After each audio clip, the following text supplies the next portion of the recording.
ಎಲ್ರು ಹೇಗಿದ್ದೀರಾ? ನಂಗೆ ಕೇಳಿಸ್ತಾನೆ ಇಲ್ಲ. Thank you so much. ಇವತ್ತು ನಾವು ಸೂತ್ರಧಾರಿ ಸಿನಿಮಾದ ಏನ್ ಇವೆಂಟ್ ಮಾಡ್ತಾ ಇದೀವಿ, ನಿಮ್ಗಳ ಜೊತೆ ನಾವು ಇರೋದು ನಿಜಕ್ಕೂ ತುಂಬಾ ಖುಷಿ ಆಗ್ತಿದೆ. ಈ ಸಾಂಗ್ ಲಾಂಚ್ ನ ನಿಮ್ ಜೊತೆ ಮಾಡ್ತಾ ಇರೋದು. So we are very very happy ನೀವೆಲ್ಲ ಬಂದಿದ್ದಕ್ಕೆ. ಥ್ಯಾಂಕ್ ಯು ಸೋ ಮಚ್ ಮೊದಲನೇದಾಗಿ. ಹಾಗೆ ನಮ್ಮ ಡೈರೆಕ್ಟರ್ಸ್, ಪ್ರೊಡ್ಯೂಸರ್ಸ್ ಎಲ್ಲರೂ ಬಂದಿದ್ದಾರೆ. ಎಲ್ರಿಗೂ thank you so much sir. Sutradhari cinema ಏನಂದ್ರೆ ಇವತ್ತು ಸಾಂಗ್ ಲಾಂಚ್ ಇದೆ. ಹಾಗೆ ಬೆಂಗಳೂರಲ್ಲಿ ಇನ್ನೊಂದೇನೋ ನಡೀತಾ ಇದೆ. ಏನದು?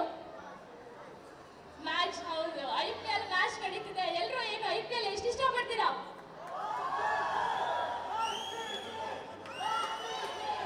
RCB ಮ್ಯಾಚ್ ಅಲ್ಲಿ ಕಪ್ಪು ನಮ್ದೆ. ಕನ್ನಡ ಇಂಡಸ್ಟ್ರಿಯಲ್ಲಿ ನಮ್ದೇ ಹವಾ ಇರ್ಬೇಕು, ಹೌದಾ? ಯಾವಾಗ್ಲೂ ನಾವೇ ಟಾಪ್ ಅಲ್ಲಿ ಇರ್ಬೇಕು. ಎಲ್ಲಿ ಹೋದ್ರು ಕನ್ನಡ ಸಿನಿಮಾ ಎಲ್ಲೂ ಹೋಗಿಲ್ಲ, ಕನ್ನಡ ಜನತೆ ಥಿಯೇಟರಿಗೆ ಬರ್ತಿಲ್ಲ ಅಂತ ಹೇಳೋದಲ್ಲ.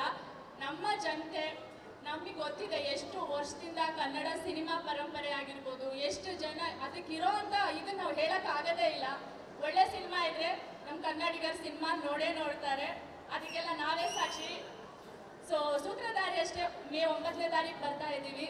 ಸೊ ನಿಮ್ಮೆಲ್ಲರ ಸಪೋರ್ಟ್ ಇರಲಿ ಅಂತ ಕೇಳ್ಕೊತೀವಿ ಅಷ್ಟೇ. ಬಿಕಾಸ್ ಒಳ್ಳೆ ಸಿನಿಮಾ ಇದ್ರೆ ಒಂದು ಒಳ್ಳೆ ಸಿನಿಮಾ ಗೆದ್ದೇ ಗೆಲ್ಲುತ್ತೆ. ಸೊ ನಿಮ್ಮೆಲ್ಲರ ಸಪೋರ್ಟ್ ಇರಬೇಕು.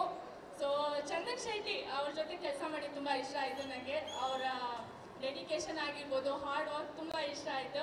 ಹಾಗೆ ನಮ್ಮ ಪ್ರೊಡ್ಯೂಸರ್ ನವರಸನ್ ಸರು ತುಂಬ ಪ್ಯಾಷನ್ ಇರೋವಂಥ ವ್ಯಕ್ತಿ. ಸೊ ಕೆಲಸ ಮಾಡಿ ತುಂಬ ಇಷ್ಟ ಆಯಿತು.